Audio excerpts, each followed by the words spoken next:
Marwadi university మంచి భవిష్యత్తు కోసం తెలుగు విద్యార్థులు ఇష్టపడే యూనివర్సిటీ.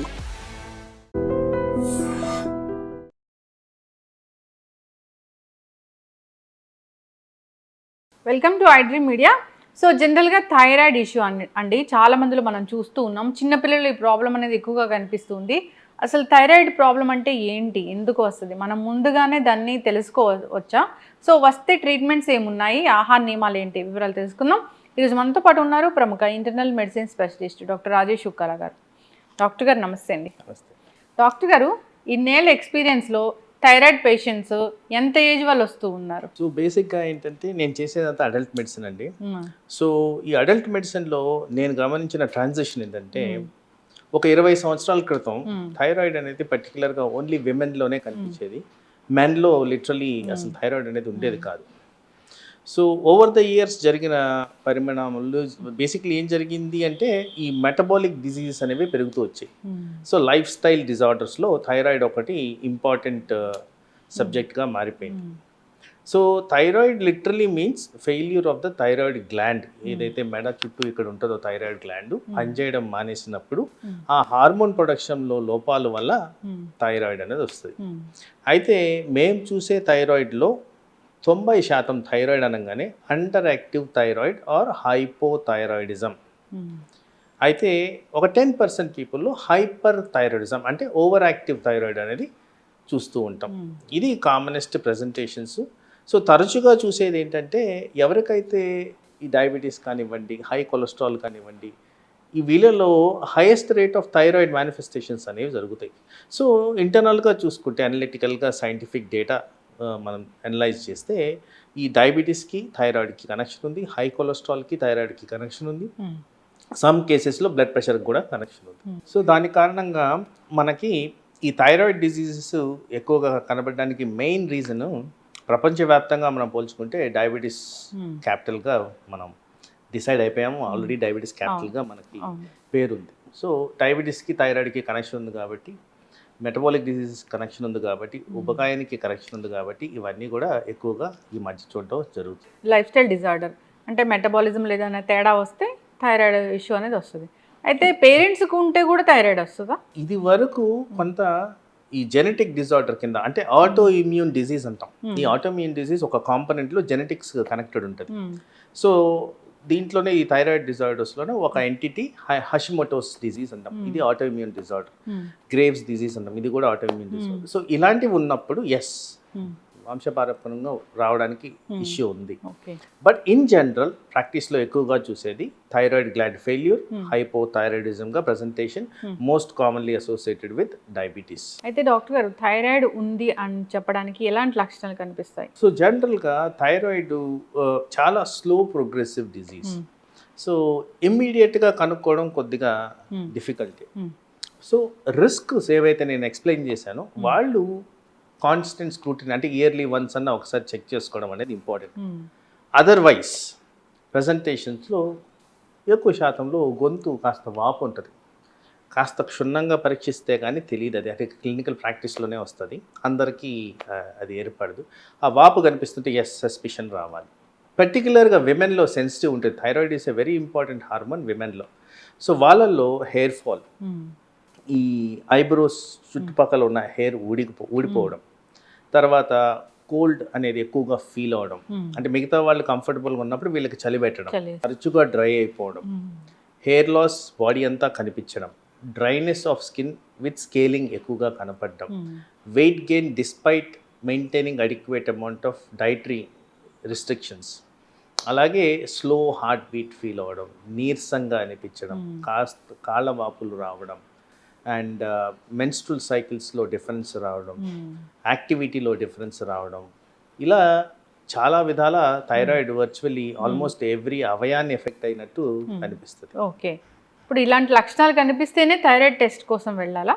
నో, రిస్క్ ఫ్యాక్టర్స్ ఉన్న వాళ్ళందరూ చేసుకోవాలి. ఎవరైతే హై రిస్క్ ఫ్యాక్టర్స్ ఉంటాయో, మీరు అన్నట్టు ఫ్యామిలీ హిస్టరీ ఉన్నవాళ్ళు, డయాబెటీస్ ఉన్నవాళ్ళు, హై కొలెస్ట్రాల్ ఉన్నవాళ్ళు థైరాయిడ్ గురించి చెక్ చేసుకోవాల్సిన అవసరం ఉంది. ఓకే, 20 years వచ్చిన వాళ్ళందరూ కూడా ఒకసారి థైరాయిడ్ టెస్ట్ చేయించుకుంటే మంచిదంటారా డాక్టర్ గారు? అంటే నా జనరల్ రికమెండేషన్, ఇది వరకు నేను 35 years తర్వాత yearly once full body checkup చేసుకో అని చెప్పేవాడిని. కానీ in the recent past maybe about 5 yearsలో చాలా మందికి young heart attacks, young strokes, young blood pressures వస్తున్నాయి. పర్టికులర్గా ఎవరైతే స్ట్రెస్ ఫీల్డ్స్లో వర్క్ చేస్తున్నారో, అవుట్ ఆఫ్ అవర్స్ వర్క్ చేస్తున్నారో, నైట్ టైం స్లీప్ రెస్పాన్స్ తగ్గిపోవడం, స్ట్రెస్ లెవెల్స్ ఎక్కువ మెయింటైన్ చేసే వాళ్ళల్లో నేను రికమెండేషన్ ఫ్రమ్ 20 years ఆన్వర్డ్స్ చెప్తున్నాను. ఒక స్క్రీనింగ్ లాగా చేసుకోవడం ముఖ్యం, ఇయర్లీ వన్స్. దాని కారణంగా మనకి ఏదన్నా అర్లీ డిటెక్షన్ ఉన్నప్పుడు ప్రివెంటివ్ మెజర్స్ బెటర్గా ఉంటాయి. ఓకే, అయితే డాక్టర్ గారు థైరాయిడ్లో చాలా వచ్చిందంటే కొందరేమో బాగా లావైన వాళ్ళని చూస్తాము, కొందరేమో బాగా సన్నగిన వాళ్ళని చూస్తాము. ఇది ఎందుకంట డాక్టర్ గారు? సో నేను ఫస్ట్ ఇంట్రడక్షన్లో చెప్పిన విధంగా 90% of the thyroid is under active or hypothyroid. వీళ్ళలో వెయిట్ గెయిన్ అనేది కామన్ ప్రజెంటేషన్ సిమ్టమ్. అలాగే ఎవరైతే హైపర్ యాక్టివ్ థైరాయిడ్ ఉంటారో వాళ్ళలో వెయిట్ లాస్ అనేది ఎక్కువగా కనిపిస్తుంది. సో ఈ వ్యత్యాసం ఆ విధంగా ఒక డాక్టర్ కూడా అనలిటికల్గా చూసి ఏ విధమైన టెస్టులు చేయాలనేది డిసైడ్ చేస్తారు. హైపర్ యాక్టివ్ కూడా ఈ డయాబెటీస్లు, బీపీలు ఇలాంటి వాటి వల్లే వస్తుందా డాక్టర్ గారు? కనెక్షన్ అయితే ఉంది. థైరాయిడ్ డిజీజెస్కి ఈ డిజీజ్కి కనెక్షన్ ఉంది. ఆ ప్రెజెంటేషన్ వేరీ అవ్వచ్చు. అయితే ఉప్పు ఎక్కువగా తింటే ఒకలాంటి థైరాయిడ్, ఉప్పు తక్కువగా తింటే ఒకలాంటి థైరాయిడ్ వస్తుంది అంటారు, నిజమేనా డాక్టర్ గారు? అంటే యాక్చువల్లీ థైరాయిడ్ ప్రెవలెన్స్ అనేది ఐరన్ డెఫిషియన్సీ ద్వారా ఫస్ట్ ఐడెంటిఫై చేశారు. సో అప్పుడు యూనివర్సల్గా ఫోర్టిఫికేషన్ ఆఫ్ సాల్ట్ జరిగి ఐరన్ సప్లిమెంటేషన్ బాగా జరిగింది. సో ఇప్పుడు ఈ కాలంలో సాల్ట్ రిలేటెడ్ థైరాయిడ్ డిజీజ్ అనేది చాలా తగ్గిపోయింది. ఎందుకంటే ఆల్మోస్ట్ ఎవ్రీ సాల్ట్ మనం తినే దాంట్లో ఐడైజ్ సాల్ట్ అని చెప్పి రాసుంటుంది. ఆ ఐడిన్ కారణంగా వచ్చే లోపాలు ఇప్పుడు రావట్లేదు కాబట్టి iodine related hypothyroidism or thyroid disease అనేవి తక్కువైపోయాయి. ఓకే, అంటే రీసెంట్గా నేను విన్నాను ఏంటంటే డాక్టర్ గారు, సో ఇప్పుడు వైట్ సాల్ట్ అనగానే దాంట్లో మాకు ఎక్కువగా అది హాని కలిగించే, బీపీ పెంచే అవి ఉంటాయి, సో అందువల్ల పింక్ సాల్ట్ మంచిదని మేము పింక్ సాల్ట్ తీసుకుంటూ ఉన్నాం. అసలు ఆ పింక్ సాల్ట్లో అయోడినే ఉండదు అంటున్నారు. దీనివల్ల కూడా మాకు థైరాయిడ్ ఇష్యూస్ వస్తున్నాయి అంటున్నారు, నిజమేనా? సో వాస్తవానికి దీని మీద ఒక పబ్లిష్డ్ మెటీరియల్ ఉంది, what is pink salt and what is fortified or iodised salt అని. వీటిని సైంటిఫిక్ అనాలిసిస్తో డేటా ప్రజెంటేషన్స్లో చూస్తే వర్చువలీ ఒక 5% ఆఫ్ డీవియేషన్ ఉందండి బిట్వీన్ దోస్ టూ సాల్ట్స్. అంతకన్నా ఎక్కువ డిఫరెన్సెస్ లేవు. So any salt is the same. మనం ఏదో ప్రీమియంగా పింక్ సాల్ట్ కొనుక్కున్నందువల్ల హెల్త్ బెనిఫిట్స్ అంత ఎక్కువగా లేవు. అదేవిధంగా దాంట్లో ఉన్న కాన్సన్ట్రేషన్స్, ఏదైతే ఎలిమెంటల్ కాన్సన్ట్రేషన్స్ మనం మాట్లాడుకుంటున్నామో వాటి వల్ల హెల్త్కి వచ్చే బెనిఫిషియల్ ఎఫెక్ట్స్ చాలా మినిస్క్యూల్ ఆఫ్ డిఫరెన్సెస్ ఉంది. కాబట్టి there is no significant difference between the salts we have. ఇప్పుడు బీపీ ఉన్న వైట్ సాల్ట్ తీసుకోవచ్చు కానీ మీరు లాస్ట్ టైం చెప్పారు నాకు ఇంటర్వ్యూలో, అన్నీ మనం తీసుకునే ఆహార పదార్థాల్లో సాల్ట్ ఉంటుంది, సపరేట్గా మనం సాల్ట్ యాడ్ చేసుకోవాల్సిన అవసరం లేదని. అంటే ఇక్కడ ఒక ప్రాక్టికల్ పాయింట్ మనం గమనించుకోవాల్సింది ఏంటంటే సాల్ట్ అనేది డెఫినెట్గా ఓన్లీ ఫర్ టేస్ట్ మనం యాడ్ చేసేది, ఇంకా వేరే రీజన్తో యాడ్ చేయట్లేదు. దాన్ని ఎలా అలవాటు చేస్తే అలవాటు అవుద్ది. అయితే బాడీకి ఉన్న బ్యూటీ ఏంటంటే ఈ బ్రెయిన్ అండ్ టంగ్ రిసెప్టార్స్లో అడాప్టేషన్ అనేది ఉంటుంది. మీకు వారం రోజులు సాల్ట్ లేకుండా ఫుడ్ ఫోర్స్ఫుల్గా పెడితే వారం పక్క రోజు మీకు సాల్ట్ ఉన్న ఫుడ్ పెడితే మీరు తినలేరు. That is how the body adapts. So అందుకోసం ఇది అలవాటు చేసుకునే ప్రక్రియలోనే మనకి డిఫరెన్సెస్ అనేది వస్తాయి. So excess amount of salt is anyway bad for health కాబట్టి general recommendation is avoid salt. Yes doctor గారు, ఇప్పుడు హైపో కానీ హైపర్ కానీ థైరాయిడ్ ఇష్యూ అనేది వచ్చింది అంటే ఇప్పుడు ఎక్కువగా చూస్తుంది మీరు హైపోథైరాయిడ్ ఇష్యూ అయినా? హైపోథైరాయిడిజం మ్యాక్సిమంగా చూస్తాం. ఓకే, సో ఇది వచ్చిందంటే జీవితాంతం పొద్దున్న లేవగానే ఒక టాబ్లెట్ వేసుకోవాలని చెప్తూ ఉంటారు, అది ఎందుకు డాక్టర్ గారు? సో వర్చువల్లీ నేను చెప్పినట్టు థైరాయిడ్ డిజీజ్ ఆర్ హైపోథైరాయిడిజం వచ్చేది ఒక అవయం ఫెయిల్ అయినప్పుడు, అంటే థైరాయిడ్ గ్లాండ్ ఫెయిల్ అయినప్పుడు. So production of thyroid hormone ఉండదు కాబట్టి మనం ఇచ్చే tablet thyroid replacement hormone. So ఆ హార్మోన్ లేకపోతే బాడీలో ఫంక్షనాలిటీస్ కాంప్రమైజ్ అవుతాయి కాబట్టి కంపల్సరీ హైపోథైరాయిడిజం డయాగ్నోసిస్ ప్రాపర్గా చేస్తే లైఫ్ లాంగ్ ట్రీట్మెంట్ తీసుకోవాలి. అయితే ఇక్కడ కొన్నిసార్లు ఫర్ ఎగ్జాంపుల్ జలుబు, దగ్గు ఆర్ ఈ ఫ్లూ జ్వరం వచ్చింది, ఆ టైంలో అబ్నార్మల్ థైరాయిడ్ రిపోర్ట్స్ వచ్చేదానికి ఆస్కారం ఉంది. అందుకోసమే దాన్ని ప్రాపర్గా అనలిటికల్గా చూసి అవసరమైతే ఒక 4 వారాలు 6 వారాలు వెయిట్ చేసి మళ్ళీ రిపీట్ చేసుకొని ప్రాపర్ అనాలిసిస్తో థైరాయిడ్ ట్రీట్మెంట్ అనేది స్టార్ట్ చేయాల్సిన అవసరం ఉంది. ర్యాండమ్గా స్టార్ట్ చేసి ఆప్ చేయడం అనేది చాలా దగ్గరలో జరుగుతూ ఉంటుంది, అది మంచిది కాదు. Proper analysis, proper diagnosis, proper conclusion అలా చేస్తే usually thyroid disease is long term disease. Okay, దీనికి టెస్ట్ అంటే బ్లడ్ టెస్ట్ అయినా డాక్టర్ గారు? బ్లడ్ టెస్ట్, కొన్నిసార్లు ఆ గ్లాండ్ స్కానింగ్ కూడా చేస్తామండి. ఒకవేళ బ్లడ్ టెస్ట్ లో తెలియంది స్కానింగ్ లో తెలుస్తుంది. అలా అట్లనే కాదు, వయసును బట్టి ఇప్పుడు సపోజ్ థైరాయిడ్ ప్రెజెంటేషన్ ఉంది, నేను అన్నాను 10% ఆఫ్ పీపుల్లో హైపర్ థైరాయిడిజం వస్తుందని. కొంత మనం గుర్తుపెట్టుకోవాల్సింది, పెద్ద వయసు ఉన్న వాళ్ళలో క్యాన్సర్ కూడా గుర్తుపెట్టుకొని చూసుకోవాల్సిన అవసరం ఉంటుంది.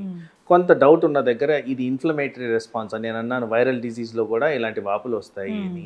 సో అలాంటిది ఏదైనా జరుగుతుందా, అలాంటి డౌట్ వచ్చినప్పుడు థైరాయిడ్ స్కాన్ చేసుకొని దాన్ని క్లియర్గా మనం ఎలిమినేట్ చేయడం అనేది జరుగుతుంది. ఓకే, అయితే ఈ థైరాయిడ్ ఉన్న వాళ్ళకి ఆహార నియమాలు చాలానే ఎక్కువగా చెప్తారు డాక్టర్ గారు.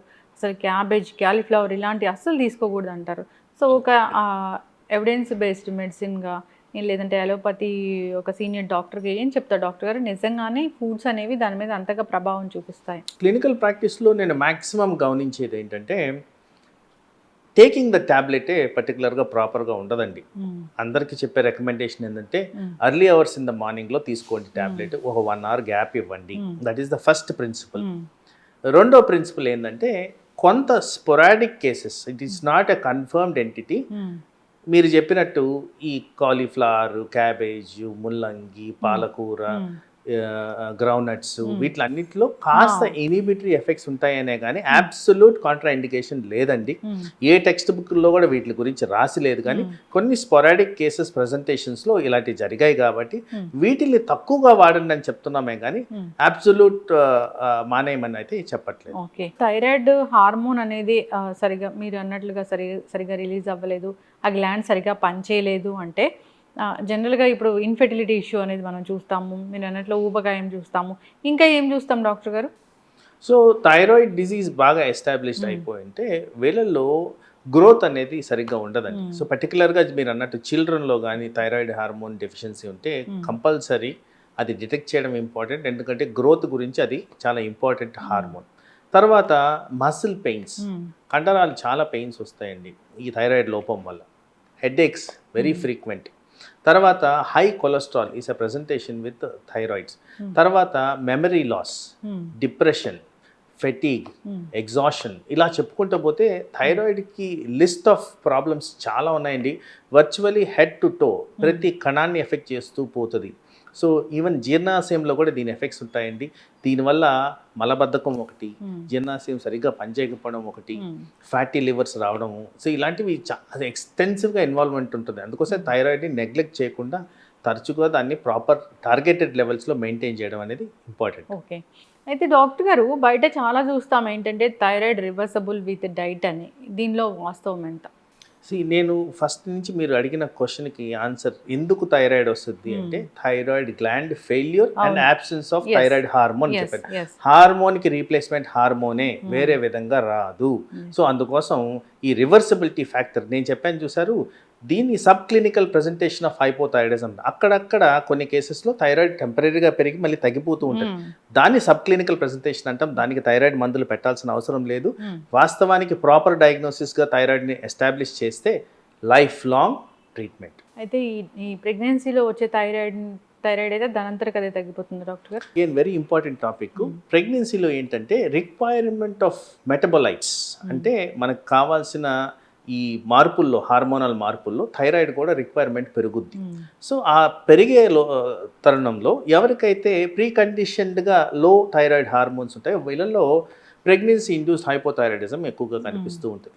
సో వీళ్ళల్లో ఏంటంటే reversibility factor is an issue. ఎందుకంటే వన్స్ ప్రెగ్నెన్సీ తగ్గగానే ఆటోమేటిక్గా వెయిట్ తగ్గుద్ది, రిక్వైర్మెంట్ తగ్గుద్ది, బాడీ మాస్ ఇండెక్స్ తగ్గుతాయి. అందుకోసం అది టెంపరీగా ఉండేదానికి ఆస్కారం ఉన్నా కానీ about 30 to 40% full thyroidism, hypothyroidism అనేది ఎస్టాబ్లిష్ అయిపోతూ ఉంటుంది. బట్ అది ప్రెగ్నెన్సీ తర్వాత చెక్ చేసుకొని అవసరమైతే మళ్ళీ డాక్టర్ని సంప్రదించి మనం కంటిన్యూషన్ ఆఫ్ దట్ కేర్ చేసుకోవాల్సిన అవసరం ఉంది. సో థైరాయిడ్ వల్ల ఒబెసిటీ వస్తుందా, ఒబెసిటీ వల్ల థైరాయిడ్ వస్తుందా అంటే జనరల్గా మాకు తెలియని ఇది? సో ఇఫ్ మీరు మీరు అడిగే క్వశ్చన్లో if the thyroid is the disease then obesity అనేది త్రూ థైరాయిడ్ వస్తుంది. But if it is a lifestyle disease, ఊబకాయం అనేది ఫస్ట్ వచ్చి తర్వాత థైరాయిడ్ అనేది ప్రెసెంట్ అవుద్ది. సో థైరాయిడ్ గ్లాండ్ ఫెయిల్యూర్ వల్ల వచ్చేదే ఒబేసిటీ తర్వాత వస్తుంది. బట్ ఊబకాయం వల్ల వేరే అసోసియేటెడ్ డిజీజ్తో వచ్చేది థైరాయిడ్ లేటర్ ప్రెజెంటేషన్ ఉంది. ఏదేమైనా థైరాయిడ్ ఇష్యూనే రాకూడదు మాకు అంటే ఏమైనా జాగ్రత్తలు ఉంటాయి? So first and foremost actually దీనికి కాంక్రీట్ ఎవిడెన్సెస్ లేవండి. ఫస్ట్ అండ్ ఫార్మోస్ట్ లైఫ్ స్టైల్ని ప్రాపర్గా మెయింటైన్ చేయాలి. థైరాయిడ్ హార్మోన్ అనేది యూజువలీ ఎర్లీ అవర్స్లో ఎక్కువగా రిలీజ్ అవుతుంది. సో ఈ హార్మోనల్ రెగ్యులేషన్ మెయింటైన్ చేయాలంటే నిద్ర అనేది most important. So you maintain hormonal balance by sleeping properly. Stress తగ్గించుకోవాలి, ఎక్సర్సైజ్ అండ్ యాక్టివిటీ ప్రాపర్గా చేయాలి, adequate amount of balance diet, nutritional balance diet maintain చేయాలి. అవసరమైన చోట సప్లిమెంటేషన్ హెసిటేషన్ లేకుండా తీసుకోవాలి. ఇవన్నీ చేస్తే థైరాయిడ్ లోపాలు రాకుండా మనం కవర్ చేసుకోవచ్చు. ఎస్, ఖచ్చితంగా డాక్టర్ గారు చాలా చక్కగా చెప్పారండి. చక్కటి ఇన్ఫర్మేషన్ అండి. జనరల్గా ఏదైనా లక్షణాలు కనిపిస్తే లక్షణానికి ట్రీట్మెంట్ చేసుకుంటూ ఉంటాము. మెడికల్ షాప్కి వెళ్ళి ట్యాబ్లెట్స్ తెచ్చుకొని దానివల్ల ఇలాంటి లక్షణాలు కనిపించినప్పుడు ఈ థైరాయిడ్ అని తెలియక దాన్ని మళ్ళీ క్రానిక్ లాగా చేసుకుంటూ ఉంటాము. అలా కాదు, మీరు చెప్పిన వాటిలో ఏదైనా కొంచెం అబ్నార్మల్గా ఏదైనా ఇలాగ లక్షణాలు కనిపిస్తే ఒకసారి డాక్టర్ దగ్గరికి వెళ్తే వాళ్ళు పరీక్షలు చేసి అసలు ఏంటి అనేది కనుక్కుంటారు. ఈ ట్రీట్మెంట్ అనేది చాలా చక్కగా ఉంటుంది. చక్కటి ఇన్ఫర్మేషన్ డాక్టర్ గారు, ధన్యవాదాలు. నమస్తే.